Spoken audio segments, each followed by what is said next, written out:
സമൂഹത്തിന് അറിയാവുന്നതാണ്. നാലഞ്ച് പേര് വേറെ വന്നിട്ടുണ്ടല്ലോ, കമ്മിറ്റിക്കകത്തും ഉണ്ടല്ലോ. അതെ അതെ, അത് അവർ നന്നായിട്ട് നയിക്കുമെന്ന് എനിക്ക് നല്ല വിശ്വാസമുണ്ട്. രണ്ടുപേരും നല്ല കഴിവുള്ളവരാണ്. ശ്വേതാ മേനോനാണെങ്കിലും കുക്കു പരമേശ്വരനാണെങ്കിലും എല്ലാം കൊണ്ടും നല്ല കഴിവുള്ള വ്യക്തികളാണ്.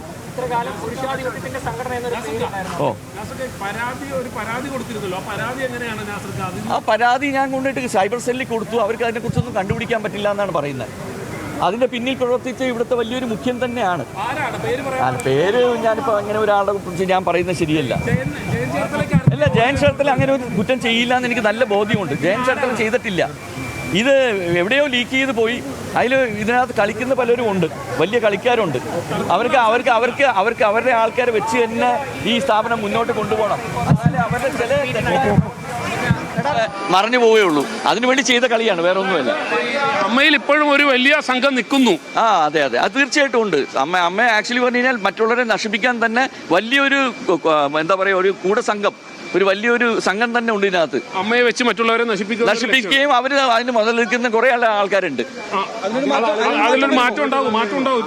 അതിലിപ്പോ അത് മാറ്റുമെന്ന് ഞാൻ പ്രതീക്ഷിക്കുന്നു. അമ്മയ്ക്ക് നന്മകൾ ഉണ്ടാവും, ഇവരെ കൊണ്ട് നന്മകൾ ഉണ്ടാവും എന്ന് ഞാൻ പ്രതീക്ഷിക്കുന്നു. ഈ സിൻഡിക്കേറ്റിൽ മാറ്റം വന്നിട്ടില്ല. ഇപ്പോഴും സിൻഡിക്കേറ്റിൽ ഒരു മാറ്റവും വന്നിട്ടില്ല. ഇത് ഭയങ്കര ഡേർട്ടി പൊളിറ്റിക്സ് എന്ന് പറയില്ലേ, നമ്മള് പൊളിറ്റിക്സിൽ കാണുന്നതിന്റെ അപ്പുറമാണ് ഇവിടെ നടക്കുന്നത്. അങ്ങൊരു സ്ഥാനാർത്ഥിയായിരുന്നു. ഞാൻ സ്ഥാനാർത്ഥിയായിരുന്നു. എനിക്ക് നല്ല വിശ്വാസമായിരുന്നു ജയിക്കാന്നുള്ളത്. കാര്യം ഞാൻ ഇന്ന് വരെ ഒരാളെ ദ്രോഹിക്കുക, ഒരു തെറ്റായ പ്രവർത്തിയോ ഒന്നും ഞാൻ ചെയ്യാത്ത ഒരു മനുഷ്യനാണ്. അത്രയും ക്ലീൻ ഇമേജ് ഉള്ള ഒരാളാണ്. എന്താണ് ഈ ഡേർട്ടി പൊളിറ്റിക്സ് എന്ന് പറയുന്നത്? ഡേർട്ടി പൊളിറ്റിക്സ് എന്ന് പറഞ്ഞാൽ ഇത് തന്നെയാണ്. ഒരു മനുഷ്യൻ ചെയ്യാത്ത ഒരു കാര്യം എന്തോ ഒരു വർഷം മുമ്പ് സുഹൃത്തുക്കൾ തമ്മിൽ സംസാരിക്കുന്ന പല വിഷയങ്ങളും ഉണ്ടാവും. അത് റെക്കോർഡ് ചെയ്ത് വെച്ച് അതെടുത്ത് ഇലക്ഷൻ പ്രചാരണമായിട്ട് നടത്തി അയാളെ തോൽപ്പിക്കുക എന്നുള്ള ഒരു മഹാവൃത്തികെട്ട ഏർപ്പാട് പല രീതിയിൽ സ്ത്രീകൾക്കെതിരെ ഇത്തരത്തിലുള്ള എല്ലാ സ്ത്രീകൾക്കെതിരെ നടക്കുന്നുണ്ടല്ലോ. ഇപ്പൊ സത്യം ജയിച്ചില്ലേ? ഇപ്പൊ കുക്കു പരമേശ്വരനെ കുറിച്ച് എന്തൊക്കെ അനാവശ്യങ്ങൾ പറഞ്ഞു, ശ്വേതാ മേനോനെ കുറിച്ച് എന്തൊക്കെ അനാവശ്യങ്ങൾ പറഞ്ഞു, എന്നിട്ട് അവര് ജയിച്ചു കാണിച്ചല്ലോ. ഇനിയെങ്കിലും അമ്മയിൽ സ്ത്രീകൾ സുരക്ഷിതരായിരിക്കുമോ? അത് നമുക്ക് ഇനി പറയാൻ പറ്റില്ല. ഇനി വരുന്ന കാലം എന്ത് തെളിയിക്കും എന്നുള്ളത്. പക്ഷെ എന്തൊക്കെയാണെങ്കിലും ശരി തന്നെ അമ്മയ്ക്കകത്ത് കുറെ കാര്യങ്ങൾ തെളിയേണ്ടിയിരിക്കുന്നു. ഈ മുന്നിൽ നിൽക്കുന്ന ഇവരൊക്കെ വിട്ടു പോകാൻ പാടില്ല. മോഹൻലാലും മമ്മൂക്കയും അതുപോലെ സുരേഷ് ഗോപി ഇവരൊക്കെ ഇതിനകത്ത് വേണം. ഇവരുണ്ടെങ്കിലേ അമ്മയേ ഉള്ളൂ. അവരെ കൊണ്ടാണ് അമ്മ നേടുന്നത്. എന്തൊരു സ്റ്റാർ പ്രോഗ്രാം നടത്താനും എന്ത് നടത്താനും ഇവരുടെയൊക്കെ കഴിവുകൊണ്ടാണ് ഇതിനകത്ത് പണം വരുന്നത്.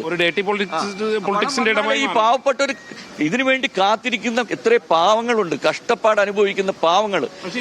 അത് സമ്മതിക്കില്ല എന്നാണ് തോന്നുന്നത്.